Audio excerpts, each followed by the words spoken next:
pitanje biti pitanje Arheološkog fakulteta. Zato mi imamo učiti sami osobi. To je uistinu pitanje solidarnosti. Ne samo unutar sveučilišta, nego i šire. Ali, da bi ta naša populacija imala smisla, ona bi stvarno morala imati scenarij. Osnovna filozofija ima vrlo jasno scenarij. Ona se odvija uvjetima koji su projektirani. Ja očekujem da i vi projektirate vašu vlastitu blokadu, da ovo ima scenarij koji će način angažirati i animirati. Upravo to će biti da postupite vodit će u krivom smjeru.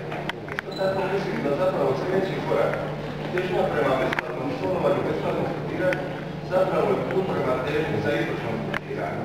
Dakle, ja mislim, ako vi nastavite kada novih diskursa prema tome što bi zapravo to generacija, to ćete onda i naša podrška ovdje nastavnika koji smo svi, bar ja kako zato sam tu, onda će biti zapravo kriva podrška. Ako to vam ne evoluira u neke težnje koje su daleko šire od ovih